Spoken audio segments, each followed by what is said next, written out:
dice allí el versículo 7, pero contra todos los hijos de Israel, desde el hombre hasta la bestia, ni un perro moverá su lengua, para que sepáis que Jehová hace diferencia entre los egipcios y los israelitas. Dios bendiga su palabra. Ni una lengua de un perro. Nadie de los israelitas va a perecer, le dijo Dios a Faraón a través de Moisés. Y la Biblia dice que a los que aman a Dios, todas las cosas le ayudan para bien. Todas las cosas le son para bien. Inclusive Pablo en ese momento está hablando acerca de los que habían sido perseguidos. Y Pablo dice, hemos pasado por hambre, desnudez, espada. Como está escrito, dice Pablo, por tu causa somos muertos todo el tiempo. Y es interesante porque la vida cristiana presenta una forma de vivir completamente diferente a lo que el mundo normalmente nos ha enseñado. El mundo nos enseñó que mientras vivimos, estamos mejor que cuando morimos. La Biblia enseña que cuando morimos, a nosotros mismos vivimos mejor. Y es curioso porque muchas veces nosotros nos olvidamos qué cosa es lo que realmente es importante en la vida. Que la protección de Dios es la que realmente cuenta. Que la bendición de Dios es la que realmente hace una diferencia. Y la Biblia dice, no añade tristeza. Por eso yo quiero la bendición de Dios. Lo que pasa es que la bendición de Dios a veces no llega como nosotros la buscamos. A veces no llega en el tiempo que nosotros queremos que llegue. Y por eso Pablo en ese capítulo dice, antes en todas estas cosas, persecución, hambre, desnudez, espada, somos más que vencedores por medio de aquel que nos amó. En el capítulo 11 del libro de Hebreos, de la carta a los Hebreos, Pablo dice que había un grupo de personas que apagaron fuegos impetuosos, taparon bocas de leones. A ellos la bendición les llegó de esa forma. Recibieron poder, dice, para poner ejércitos en fuga. Sin embargo, Pablo dice, pero otros, escuchen esto, porque esta es la parte más solemne. Después de la muerte de Cristo, esto es lo más solemne de lo que hablan las Escrituras. Dice, pero otros no aceptaron el rescate. Algunos fueron resucitados, dice, las mujeres recibieron sus muertos por resurrección, pero otros no aceptaron el rescate. ¿Saben por qué? Porque esperaban mejor resurrección. Y dice que estos hombres fueron apedreados, masacrados, aserrados, vivían errantes, no tenían que ponerse, de los cuales el mundo no era digno, dice la Biblia. Por eso Pablo dice, antes en todas estas cosas somos más que vencedores. Quiere decir, como Pablo dice, sea que viva o que muera, del Señor soy. Mi esperanza está puesta en otro lugar. Mi mente está puesta en otro lugar. Mi visión, mis ojos están puestos en otro lugar. Y yo te digo, estamos viviendo un tiempo solemne.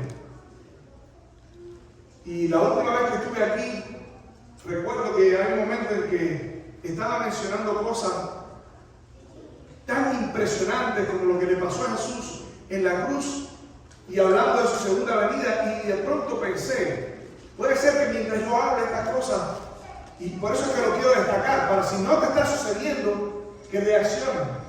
Puede ser que yo hable estas cosas y tú estés inerte. Y no te esté pasando como le pasó a los discípulos cuando Jesús abría la palabra delante de ellos, que uno a otro se dijo, no ardía nuestro corazón dentro de nosotros cuando nos abría las Escrituras.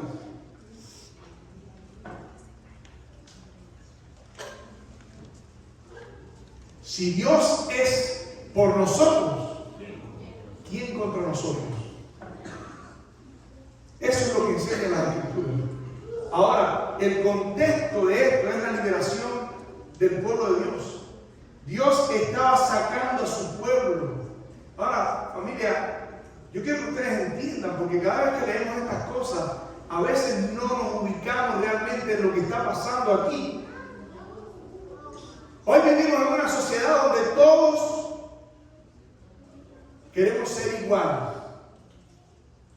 Vivimos en una sociedad de justicia social. Y hago así porque la justicia social que se está enseñando no es la justicia realmente. Porque si para ti justicia social es que el que tiene dinero se lo quiten y se lo den al que no tiene, eso no es justicia, es conveniencia. Si para ti justicia es que el que no hizo nada por su propia vida reciba de aquel que se partió el lomo trabajando, eso no es justicia social. Es más, no es la justicia de la Biblia. Porque la Biblia dice, Dios no puede ser burlado. Todo lo que el hombre siembre, eso también se gana. Todo lo que el hombre siembre, si siembra espinas, ¿qué va a recibir? Entonces, ¿cómo puede ser que hoy en día se enseñe que los que siembran espinas van a recibir rosas? Que los que no trabajan también les va a ir bien. Cuando la Biblia dice que no trabaja, que no coma. Justicia social. ¿Saben? Siempre, en todos los tiempos, la influencia de la cultura se metió en la iglesia. En todos los tiempos. Siempre. En todos los tiempos, cuando la sociedad comenzó a tener una fuerza grande sobre la iglesia, aún los predicadores de las iglesias comenzaron a dar mensajes parecidos a lo que el mundo enseña. Y yo recuerdo que aquí han habido eventos catastróficos. Nadie quiere que otra persona se muera. Pero han matado a una persona y han ido pastores a protestar el sábado. Vamos para allá a protestar. Vamos a hacer un cambio aquí. Y yo no estoy diciendo, o sea, mi problema no es lo que ellos están haciendo. Y lo que estoy tratando de enseñar es cómo las enseñanzas del mundo, las enseñanzas de la cultura, de lo que está en el boom en ese momento, impactan la vida de las iglesias. Y usted puede ser una persona que hace lo bueno, pero no precisamente tiene que ser cristiano. Y no precisamente para hacer algo bueno, dice la Biblia, que usted se va a salvar. Porque entonces hay ateos que son más moralistas que nosotros. Yo recuerdo hace muchos años, varios años, visité a un amigo. Después que yo salí de Cuba, regresé y él estaba ahí en su casa y tenía mis otros amigos estaban ahí porque yo pertenecía a un grupo. Regresé y algunos de ese grupo estaban ahí, era un grupo de músicos que aceptaron el Evangelio cuando tenían 14, 15, 16 años en la iglesia de Mariana. Y yo fui a visitarlo y había una muchacha que estudiaba con nosotros, pero ella no era cristiana, ella era atea, abiertamente era atea. Y yo recuerdo, seguramente tú te acordarás, porque estábamos allí, y yo estoy hablando con mi amigo, estoy hablando de los errores del pasado. Y estoy diciéndole que cómo nosotros podemos ser victoriosos aún con los errores del pasado. Cómo nosotros podemos tener una vida feliz hoy en día aún habiendo cometido ciertos errores en el pasado. Y le dije, porque Jesús está regresando. Y nosotros debemos estar entre los que aceptaron a Jesús para ser salvos. Pero yo estoy teniendo esta conversación de uno a uno con él. Y ella que está escuchando al lado, saltó. Acuérdense, ella era atea. Me hizo un despliegue de moralismo y me dijo, ese es el problema de ustedes los cristianos. Ustedes creen que son solamente ustedes los que se van a salvar. Y bueno, pues si tú eres atea, no te tienes que preocupar por eso. Porque tú no tienes por qué pensar si te vas a salvar o no. No, pero lo que tú estás diciéndole a él, que solamente los cristianos se salvan, digo, bueno, eso es lo que la Biblia enseña. Sí, pero la Biblia es un libro que escribieron no sé cuántas personas, y cómo Dios va a hablar a través de esas personas. Yo le dije, cuando Cristo venga, porque yo sé que para ti Cristo no va a venir, según lo que tú dices, pero cuando Cristo venga, que yo creo que va a venir y es algo que vas a tener que encontrarte, le puedes preguntar, ¿cómo fue que Él usó a hombres imperfectos para hablar y los convirtió en profetas, en reyes, en sacerdotes? Yo no sé. Pero yo sé que ese libro dice que es palabra de Dios. Y tú le preguntas cuando Cristo venga por segunda vez. Y hoy en día estamos viviendo la misma filosofía de diferentes formas. Queremos ser salvos a nuestra forma. Y yo no vengo aquí a criticar a nadie. Yo no conozco aquí la vida de muchas personas. Hay algunas personas que conozco. A Damián lo conozco. Y a Netzi y a la mamá me habla. Ahí sí hay. Pónganle un carretón adelante que ella se te lleva. Lo que te quiero decir es, todo lo que el hombre siembra, cosecha. Continúa siendo lo mismo que la Biblia enseña. Todo lo que el hombre siembra, cosecha. Y la Biblia enseña que Jesús viene muy pronto. Amén. Pero ¿qué pasa cuando Dios mismo es quien hace la diferencia? Porque aquí dice, dile a Faraón que yo voy a hacer estas cosas para que él entienda. Para que ellos entiendan, para que los ateos entiendan, pero para que los cristianos también entiendan. Que Él hace diferencia entre sus hijos y los que no lo son. Amén. Amén. Dios sí hace diferencia. Y a veces nos queremos disculpar por ser cristianos. A veces nos queremos disculpar por no ser como Él. Yo entiendo que la Biblia dice que hay un fariseo que dice yo soy mejor. No, el que es cristiano entiende que no es mejor que nadie. Pero también entiende que es la gracia de Dios quien lo levanta. Amén. También entiende que es la gracia de Dios quien promete salvación. Y también entiende que para tú ser salvo, tienes que aceptar esa gracia. Porque Jesús, en el texto más lindo de la Biblia, porque de tal manera amó Dios al mundo, para que todo aquel que en él cree, ¿qué más dice? ¿Y qué más dice? ¿Se dan cuenta? Nos quedamos en el versículo más lindo de la Biblia. Pero el contexto dice, porque Dios no envió a su Hijo para condenar al mundo, sino para que el mundo sea salvo por Él. Y ahora dice, el que recibe, el que cree en el Hijo, no es condenado. Pero el que no cree en el Hijo, ya fue condenado hace 4.000 años atrás, dice Jesús.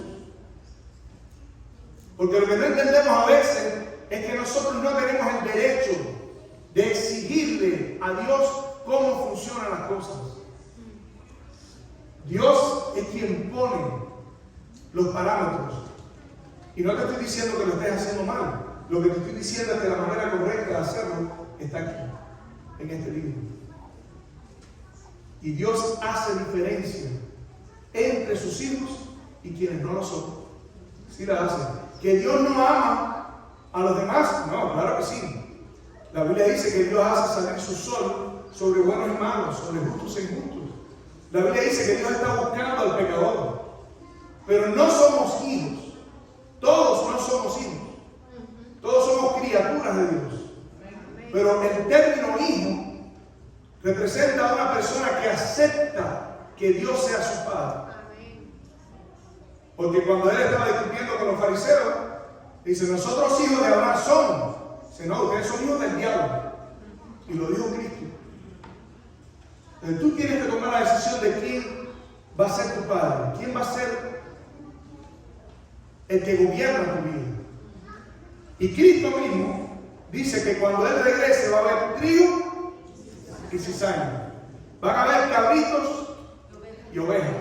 Va a haber una mujer pura y una mujer ramera. Y Dios estaba haciendo la diferencia entre su pueblo y el pueblo de Israel. Es más, quiere que te diga algo. Dios tiene que hacer la diferencia entre su pueblo y los que no lo son. Porque es la única forma, la única herramienta o una de las únicas herramientas que Dios tiene para alcanzar a esos que no quieren aceptar. Por eso es que muchas veces Dios permitió que fuesen apedreados, aserrados. Jesús le dijo a su iglesia: seréis llevados ante reyes y gobernantes, y esto os será ocasión para dar testimonio. Uno de esos testimonios fue la vida de Pablo. Fue llevado ante Nerón, el peor de todos los emperadores romanos. ¿Para qué? ¿Para que se perdiera? No. Dios quería darle testimonio de vida y de salvación a Nerón. A través de Pablo, Dios le habló a Festo. A través de Pablo, Dios le habló a Agripa. Fueron llevados a reyes y gobernantes. ¿Pero cómo fue? Agripa le dijo: por poco me conviertes en cristiano. Dice: ojalá que todos aquí sean como yo, excepto estas, ¿qué? Cadenas. ¿Cómo estaba Pablo? Estaba hablando con su vida más alto que con sus palabras. Por eso es que Pablo dice: los hermanos se animaron en mis prisiones para dar testimonio de la verdad.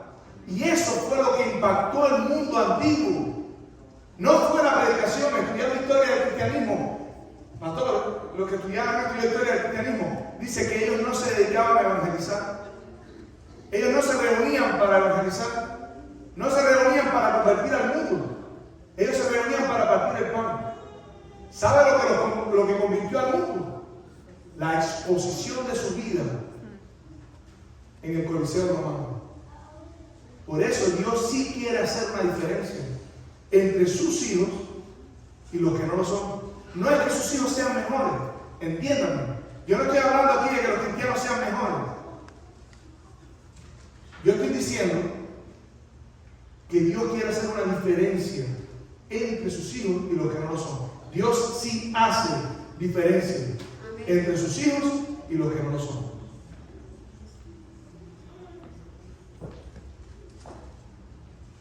Y Dios había estado haciendo la diferencia con el pueblo de Israel. Miren esto que interesante.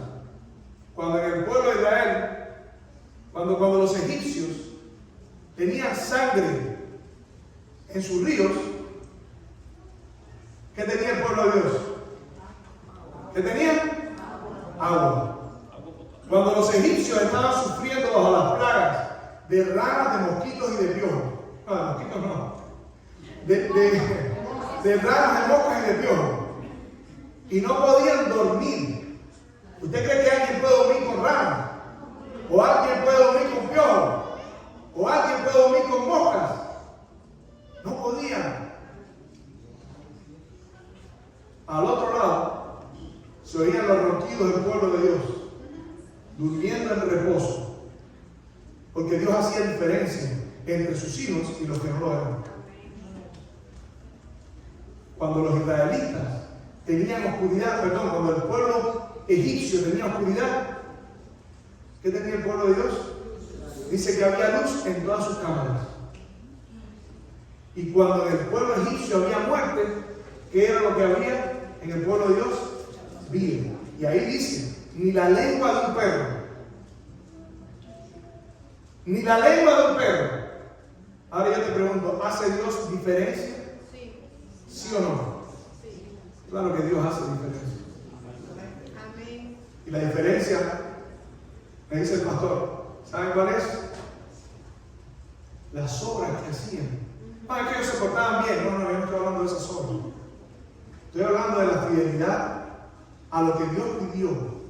¿Y saben qué fue lo que Dios pidió? Toma un cordero y toma su sangre y ponla en los postes y el dintel. ¿Sabes cuál es la única razón por la que hay diferencia en ti? por la marca de la sangre del Cordero. Amén. Por eso Dios hace diferencia entre tú y otra persona. Claro, nosotros no podemos establecer esa diferencia. Nosotros no sabemos quién es y quién no es, porque de hecho entre nosotros pueden haber muchos que no son. Y afuera pueden haber muchos que son, pero nosotros no lo sabemos. Cuando Cristo venga, vamos a saber. Pero ¿sabes por qué te estoy diciendo esto? No es para que ahora andes identificando quién tiene la marca por ahí. Te lo estoy diciendo para que garantices que tú tienes la marca. Para que te preocupes por ti. Tú eres responsable de ti mismo, de tu salvación.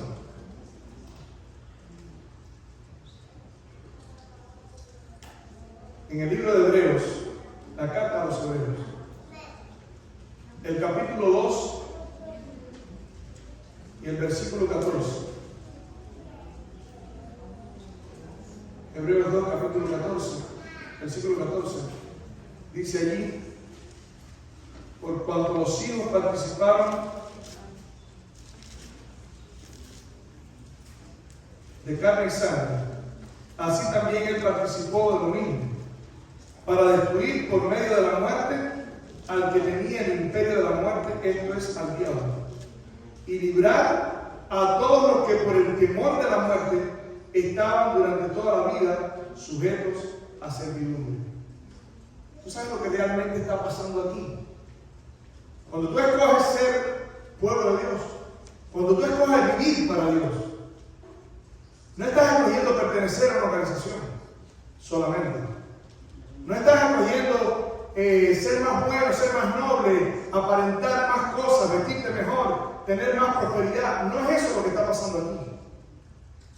La Biblia dice que por cuanto la raza que él iba a redimir tenía carne y sangre, él participó de lo mismo.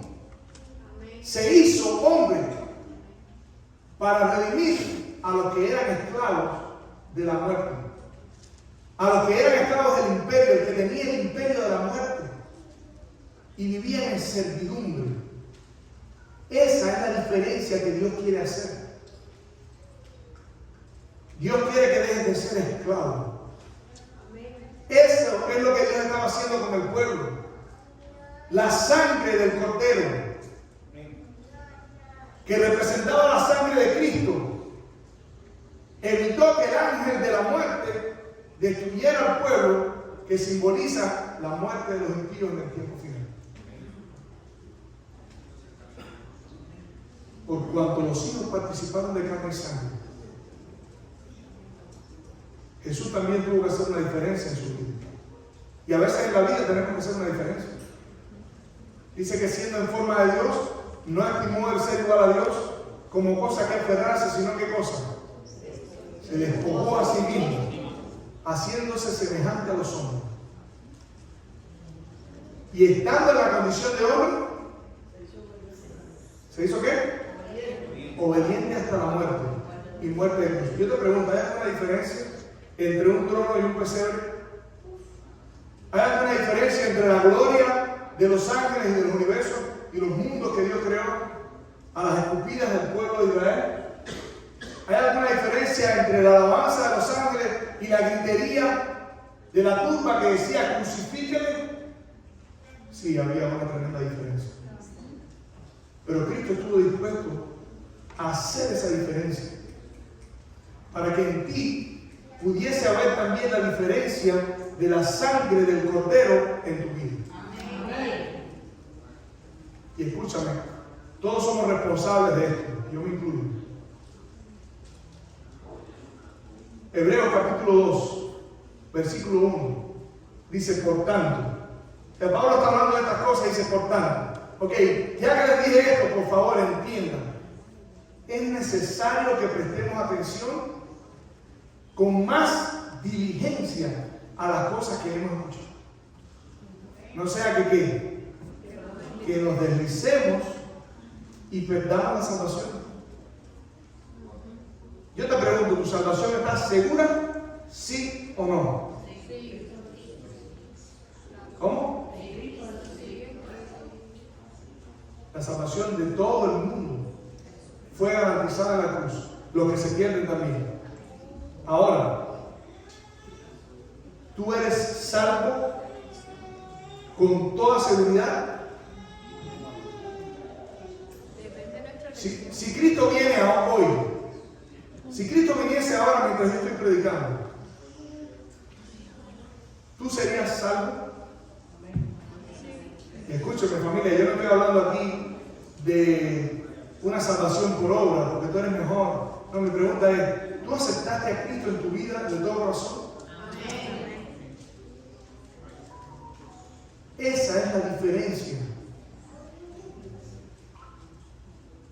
La semana pasada estuve en un lugar predicando. Y cuando terminé de predicar se me acercaron 3 personas. Primero se me acercó uno y me preguntó por los 144,000. Y entonces me dijo, ¿tú sabes entonces que los 144,000 son literales? O sea, no me lo preguntó. Me lo preguntó como. Y a mí, o sea, el predicador que acaba de bajar del púlpito, me dio, por un momento pensé en responderle la verdad o dejarlo pasar. Pero yo, mi esposa sabe, a mí me cuesta mucho trabajo eso. Sí, no, yo no te puedo decir, sí, hermano, sí. Y me puse a hablar con él ahí, las explicaciones que me estaba dando. Pero cuando estoy hablando con él, se apareció otro hermano al lado y me dice, te quería decir algo. Eso que tú dices en la predicación, que el diablo, que hay que refugiarse en Cristo porque el diablo te puede llevar, eso no es así. Porque el diablo está preso. Y está preso en un lugar donde ya no le hace daño a nadie. Y me pongo a hablar con él también. Ahora eran 2.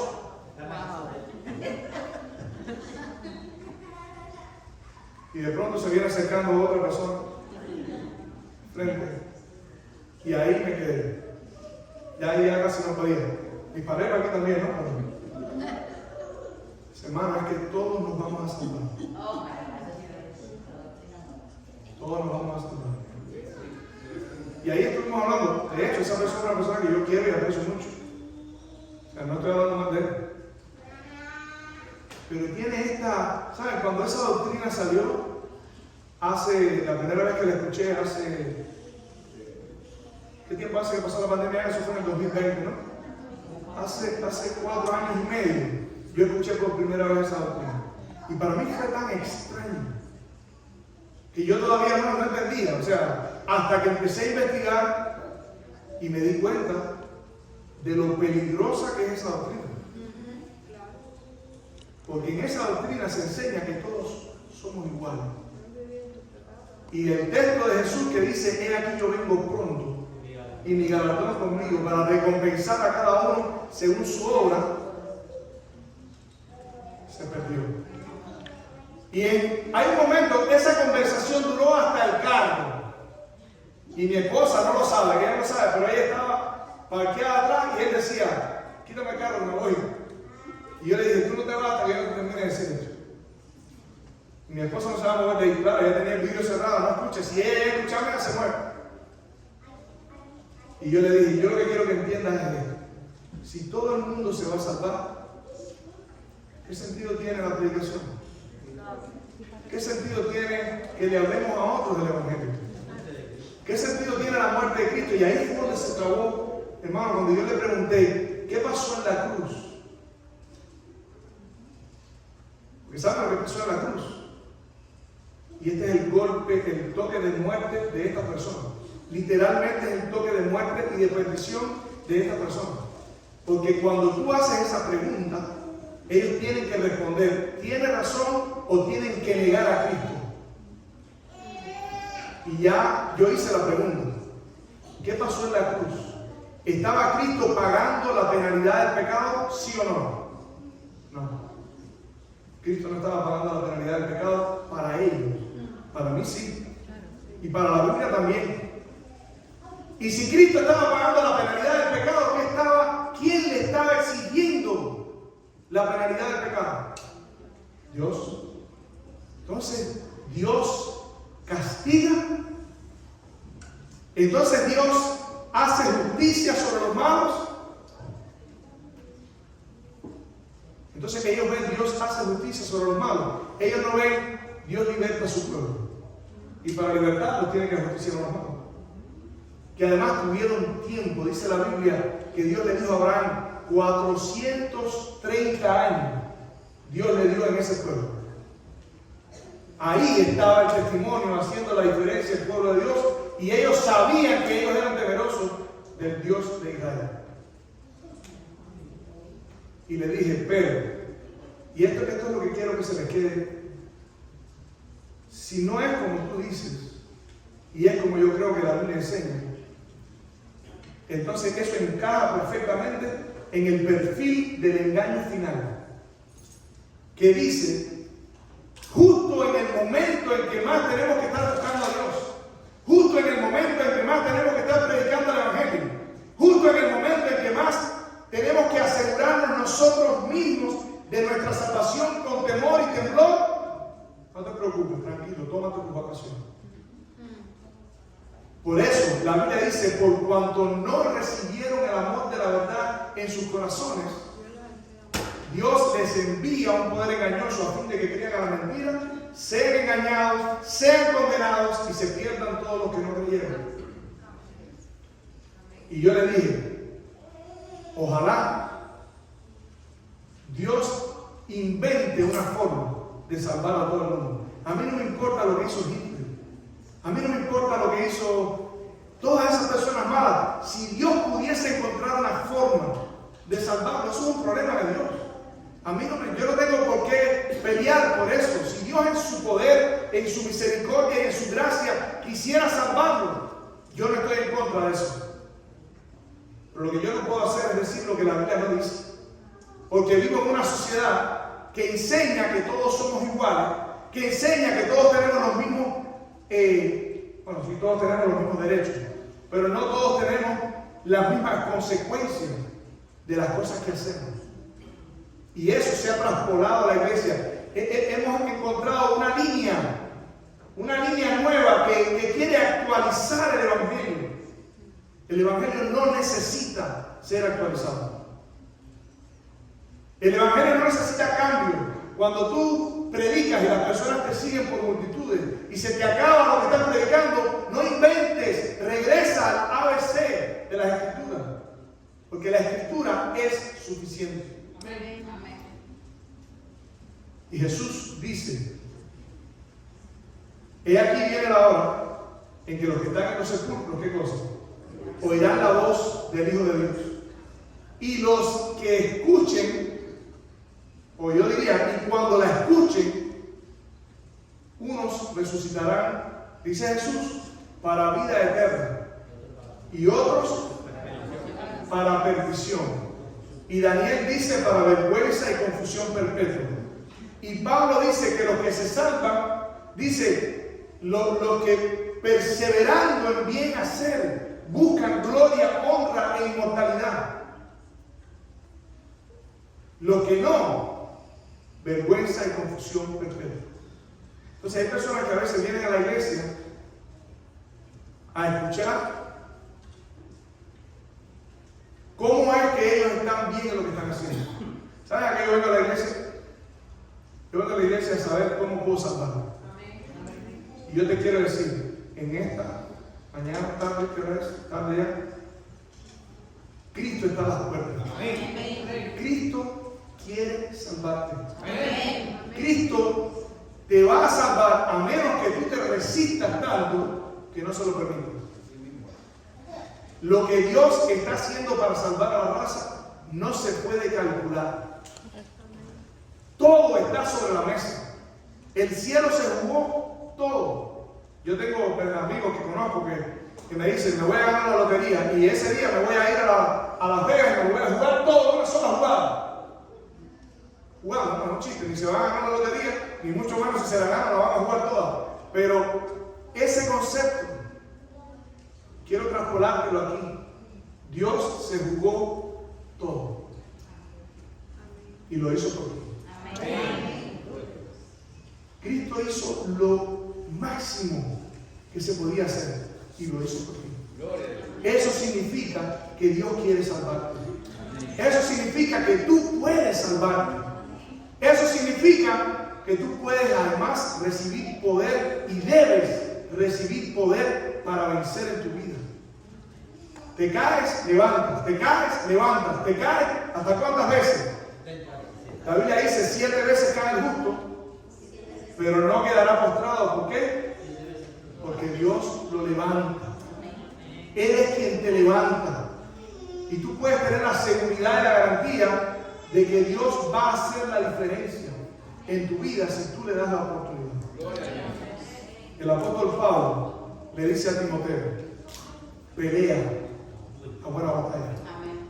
Echa mano de la vida eterna. Pelea. Lucha. ¿Contra qué?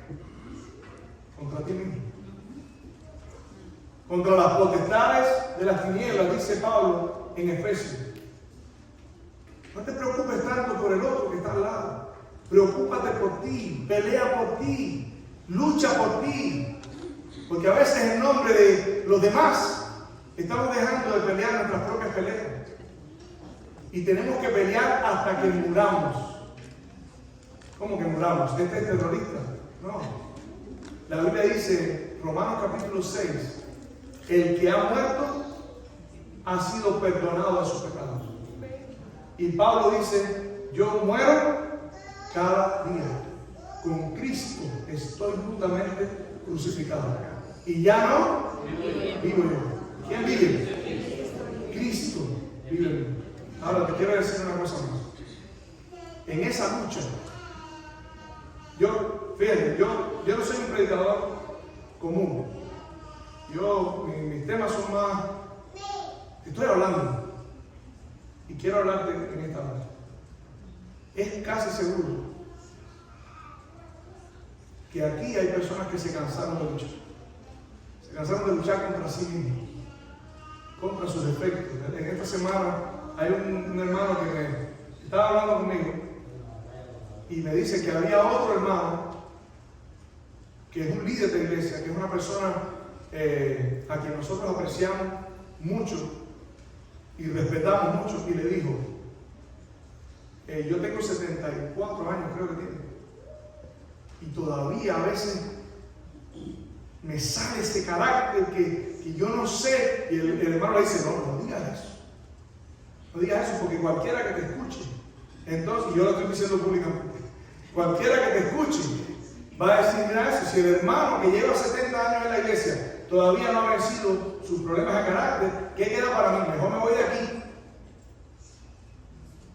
Yo te quiero decir, la lucha contra nosotros mismos, dice el Espíritu de Profecía, es la más terrible, es la más difícil, es la más fuerte, por 2 razones, yo diría hasta por 3.